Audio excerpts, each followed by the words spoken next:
Senior صحافی اور تجزیہ کار جاوید چودھری کے مطابق بادشاہ نے اپنے گرد نائل کشامدی اور کرپٹ لوگوں کا لشکر جمع کر لیا تھا۔ یہ لوگ بادشاہ کی آنکھیں بھی تھے، اس کے کان بھی اور اس کا ضمیر بھی۔ بادشاہ کے دو بیٹوں نے سلطنت آپس میں تقسیم کر لی تھی۔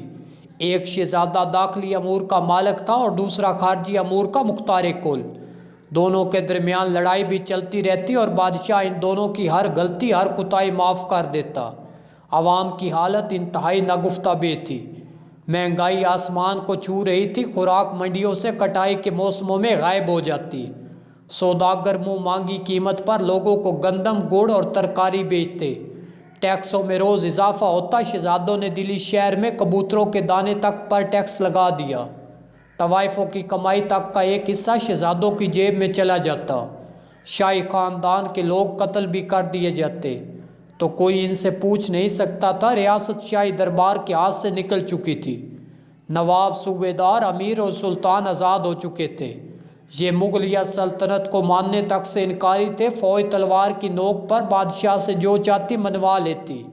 عوام بادشاہ اور اس کے خاندان سے بیزار ہو چکے تھے۔ یہ گلیوں اور بازاروں میں بادشاہ کو ننگی گالیاں دیتے تھے۔ کوتوال چپ چاپ ان کے قریب سے گزر جاتے تھے جبکہ انگریز مضبوط ہوتے جا رہے تھے۔ یہ روز معاہدہ توڑتے اور شاہی خاندان وسیع تر قومی مفاد میں انگریزوں کے ساتھ نیا معاہدہ کر لیتا۔ انگریز بادشاہ کے وفاداروں کو قتل کر دیتے۔ شاہی خاندان جب احتجاج کرتا تو انگریز بادشاہ کو یہ بتا کر حیران کر دیتا، ذل الہی، وہ شخص آپ کا وفادار نہیں تھا، وہ شخص آپ کے خلاف سازش کر رہا تھا، اور بادشاہ اس پر یقین کر لیتا تھا۔ بادشاہ نے طویل عرصے تک اپنی فوج بھی ٹیسٹ نہیں کی تھی، لہٰذا جب لڑنے کا وقت آیا تو فوجیوں سے تلواریں تک نہ اٹھائی گئی۔ ان حالات میں جب آزادی کی جنگ شروع ہوئی اور بادشاہ گرتا پڑتا شاہی ہاتھی پر چڑھا تو عوام نے لا تعلق رہنے کا اعلان کر دیا۔ لوگ کہتے تھے ہمارے لیے بہادر شاہ ظفر ہو یا الیگزینڈر وکٹوریہ، دونوں برابر ہیں۔ مجاہدین جذبے سے لبریز تھے لیکن ان کے پاس قیادت نہیں تھی۔ بادشاہ ڈبل مائنڈڈ تھا، یہ انگریز سے لڑنا بھی چاہتا تھا اور اپنی مدت شاہی بھی پوری کرنا چاہتا تھا، لہٰذا اس جنگ کا وہی نتیجہ نکلا جو ڈبل مائنڈ ہو کر لڑائی جانے والی جنگ کا نکلتا ہے۔ شاہی خاندان کو دلی میں ذبح کر دیا گیا جبکہ بادشاہ جلا وطن ہو گیا۔ بادشاہ کیپٹن نیلسن ڈیوس کے گیراج میں قید رہا، گھر کے احاطے میں دفن ہوا۔ اس کی اولاد آج تک اپنی عظمت رفتہ کا ٹوکرا سر پر اٹھا کر رنگون کی گلیوں میں پھر رہی ہے۔ یہ لوگ شہر میں نکلتے ہیں تو ان کے چہروں پر صاف لکھا ہوتا ہے، جو بادشاہ اپنی سلطنت، اپنے مینڈیٹ کی حفاظت نہیں کرتے، جو عوام کا اعتماد کھو بیٹھتے ہیں، ان کی اولادیں اسی طرح گلیوں میں خوار ہوتی ہیں۔ یہ عبرت کا کشکول بن کر اسی طرح تاریخ کے چوک میں بھیک مانگتی ہیں، لیکن ہمارے حکمرانوں کو یہ حقیقت سمجھ نہیں آتی۔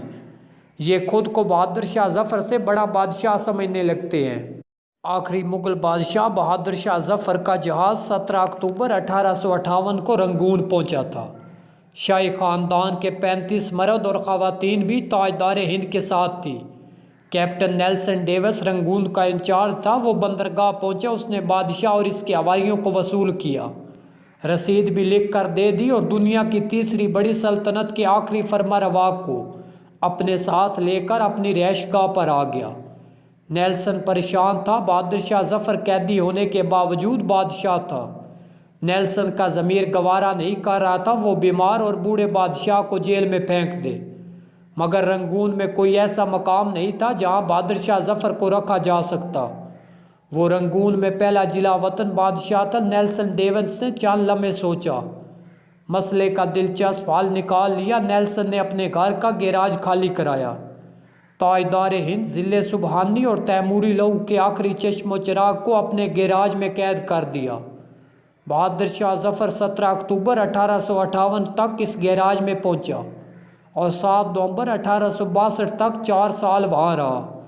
بہادر شاہ ظفر نے اپنی مشہور زمانہ غزل لگتا نہیں دل میرا اجڑے دیار میں، یہ اسی گیراج میں لکھی تھی۔ یہ 7 نومبر کا دن تھا۔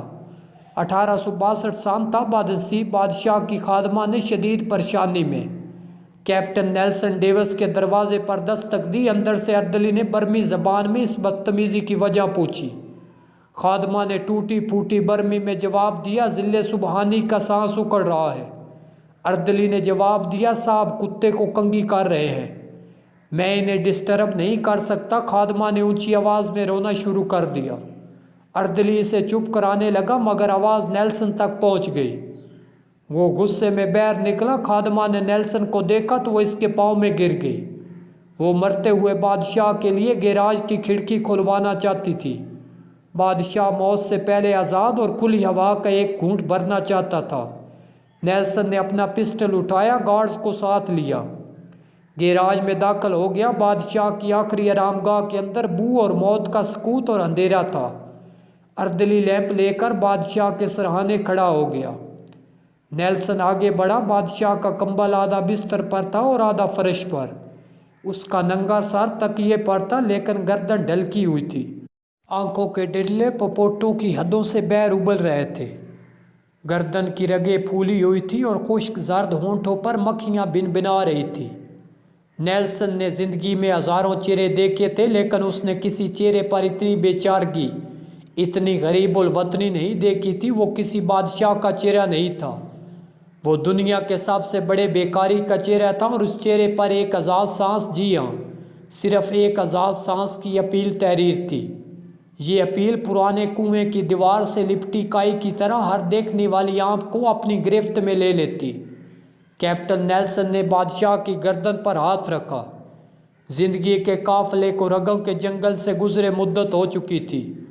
ہندوستان کا آخری بادشاہ زندگی کی حد عبور کر چکا تھا۔ نیلسن نے لواحقین کو بلانے کا حکم دے دیا۔ لواحقین تھے کتنے، ایک شہزادہ جوان بخت اور دوسرا اس کا استاد حافظ محمد ابراہیم دہلوی۔ وہ دونوں آئے، انہوں نے بادشاہ کو غسل دیا، کفن پہنایا۔ جیسے تیسے بادشاہ کی نماز جنازہ پڑھی۔ قبر کا مرحلہ آیا تو پورے رنگون شہر میں آخری تاجدار ہند کے لیے 2 گز زمین دستیاب نہیں تھی۔ نیلسن نے سرکاری رہائش گاہ کے احاطے میں قبر کھدوائی، بادشاہ کو خیرات میں ملی ہوئی مٹی میں دفن کر دیا، قبر پر پانی کا چھڑکاؤ کیا اور گلاب کی پتیاں بکھیری۔ تو اس وقت استاد حافظ ابراہیم دہلوی کے خزاں رسیدہ ذہن میں 30 ستمبر 1837 کے وہ مناظر دوڑنے بھاگنے لگے جب دلی کے لال قلعے میں 62 برس کے بہادر شاہ ظفر کو تاج پہنایا گیا۔ ہندوستان کے نئے بادشاہ کو سلامی دینے کے لیے پورے ملک سے لاکھوں لوگ دلی آئے۔ بادشاہ جب لباس فاخرہ پہن کر، تاج شاہی سر پر رکھ کر اور نادر شاہی اور جہانگیری تلواریں لٹکا کر دربار عام میں آیا تو اس وقت پورے قلعے میں اس کے نعرے لگنے لگے، آج بھی بہادر شاہ ظفر کی نسل کے خاندان مل جائیں گے، یہ آخری مغل بادشاہ کی اصل اولاد ہے، مگر یہ اولاد آج سرکار کے وظیفے پر چڑھ رہی ہے، یہ کچی زمین پر سوتی ہے، ننگے پاؤں پھرتی ہے، مانگ کر کھاتی ہے اور ٹین کے کنستروں میں سرکاری نل سے پانی بھرتی ہے، مگر یہ لوگ اس قسم پرسی کے باوجود خود کو شہزادے اور شہزادیاں کہتے ہیں۔ یہ لوگوں کو عہد رفتہ کی داستانیں سناتے ہیں، لوگ کہہ کے لگا کر رنگون کی گلیوں میں گم ہو جاتے ہیں۔ میاں نواز شریف اس بار اگر حکومت میں آتے ہیں اور عوام کے لیے کچھ نہیں کرتے تو ان کا حال بھی بہادر شاہ ظفر کی طرح ہی ہو سکتا ہے۔